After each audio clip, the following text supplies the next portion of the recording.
Obrigado, Sr. Presidente. Antes de começar esta audição e a minha intervenção, eu gostaria de perguntar, sendo esta uma audição regimental, será possível fazer perguntas e obter logo as respostas da Sra. Ministra? Pergunta-resposta, pergunta-resposta? Não. É que temos feito isso com outros ministros e eu gostaria de saber se seria possível. Nós tivemos com o Ministro da Economia e com o Ministro da Cultura, pelo menos esses dois, e foi assim que foi feito. Pronto, ok. Tudo bem, tudo bem, tudo bem. Tudo bem.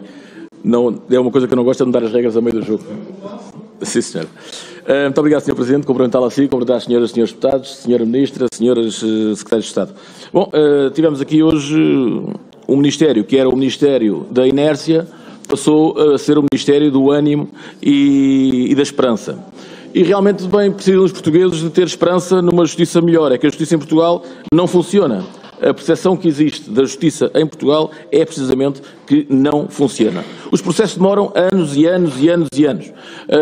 E muitos até prescrevem. E veja-se, por exemplo, aqueles processos mais mediáticos, o caso de José Sócrates ou de Ricardo Salgado, que andam tranquilamente na sua vida e os processos continuam a decorrer em tribunal sem que as pessoas percebam o que é que realmente se está a passar. Portanto, a justiça em Portugal não funciona. Eu ouvi até com alguma curiosidade a senhora deputada do Partido Socialista, Marta Temido, a dizer que está preocupada. Está preocupada? Bom, se uma deputada do Partido Socialista está preocupada com o estado da justiça em Portugal ou dos estabelecimentos prisionais em Portugal, imagine-se os outros deputados dos outros partidos e imagine-se também como é que estão os portugueses preocupados com a justiça. Vamos começar pelos estabelecimentos prisionais. Já ouvimos a senhora Ministra falar no edificado, no que está a fazer no edificado. Nós continuamos a achar que é muito pouco aquilo que está a ser feito, porque sentimos, e nota-se claramente, e vários relatórios têm dito isso, que existe um grave problema de excesso de lotação na grande maioria dos estabelecimentos prisionais portugueses. Aliás, 13 deles estão em sobrelotação, inclusive 3 deles no Algarve, e se calhar seria importante o Governo começar a pensar para quando a concretização e o começo das obras não, de fazer um novo estabelecimento prisional no Algarve, que seria extremamente importante. Fala-se muito do tratamento dos presos, que não é bom, nós sabemos isso, temos consciência dos relatórios, mas bom, também temos que pensar como é que é o tratamento de quem lá trabalha. É que muitas vezes fala-se nos presos e esquecemos de quem lá trabalha, particularmente dos guardas prisionais. Eu nunca ouvi a Sra. Ministra, e espero que o faça hoje pela primeira vez, condenar as agressões que têm sido vítimas os guardas prisionais. É que foram muitas em 2023, aliás, em 2022. Foram muitas. E será importante a Sra. Ministra falar sobre isso. E uma pergunta que eu gostaria de fazer também, e nós temos reunido com variedíssimos sindicatos dos guardas prisionais, é porque é que a Sra. Ministra nunca reuniu com os sindicatos dos guardas prisionais?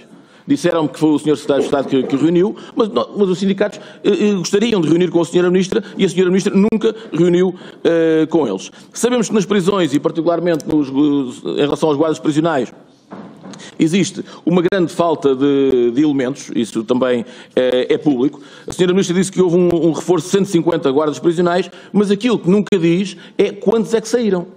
É que nós dizemos que em 2000 vai haver agora uma entrada, ou entraram 150 guardas prisionais. Sim, senhora. E quantos saíram? Quantos passaram à reforma? É isto que é importante as pessoas perceberem, porque não entraram 150 guardas prisionais. Porque entre uma coisa e outra, certamente que o número não é este. Portanto, era importante nós percebermos isso também. Em relação também aos guardas prisionais, para quando é que podem contar com o novo sistema de avaliação pelo qual esperam há 9 anos? E recordo que este governo do Partido Socialista, ao contrário do que já se quis fazer nesta audição, fazer parecer, este governo do Partido Socialista não tem 9 meses. O Partido Socialista governa há 8 anos.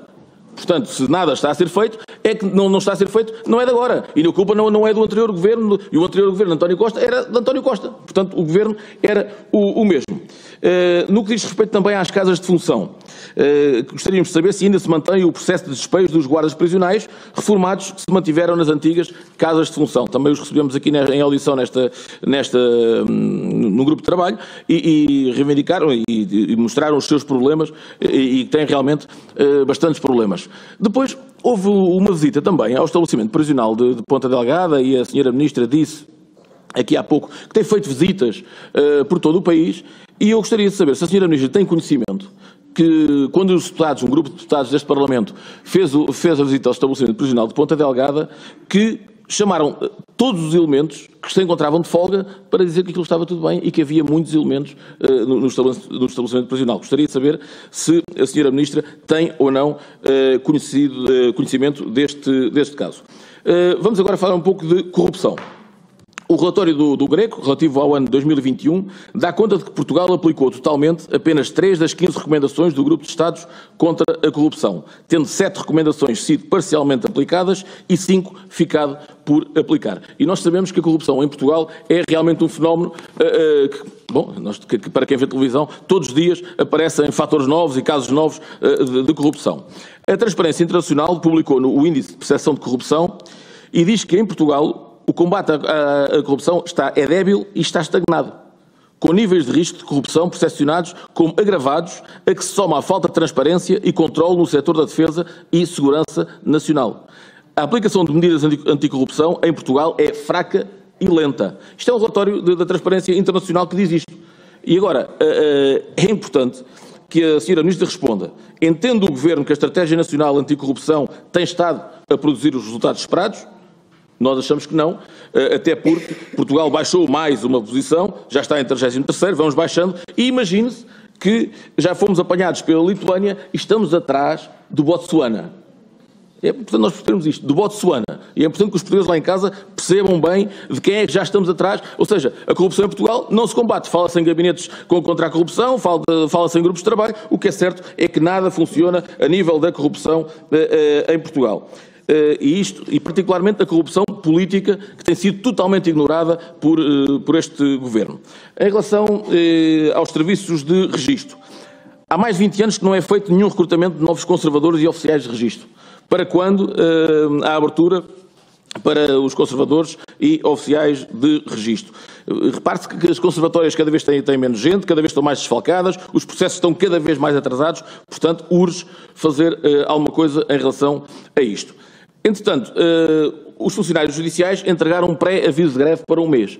A senhora Ministra, certamente que a senhora Ministra não vai querer que aconteça em Portugal com os funcionários judiciais o que está a acontecer com os professores, que todos os dias estão na rua, os professores e os agricultores, todos os dias estão na rua, todos os dias estão a marcar novas manifestações e o que está aqui é que já está um pré-aviso de greve dos funcionários judiciais a dizer o quê? A dizer que vão fazer o mesmo em Portugal.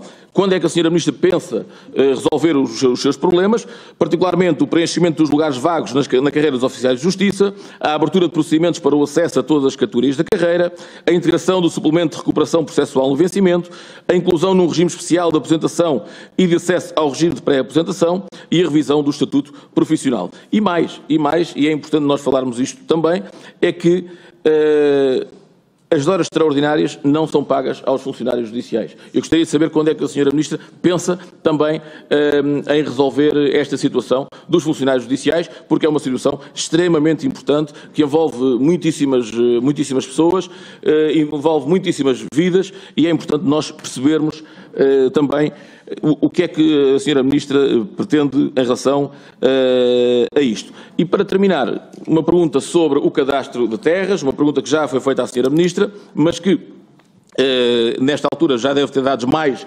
atualizados. Estamos sensivelmente a meio do percurso temporal e é fundamental que os portugueses saibam como é que está a decorrer o processo do cadastro de terras. E assim, objetivamente, qual a percentagem de terras identificadas e quais estão ainda por identificar. Muito obrigado.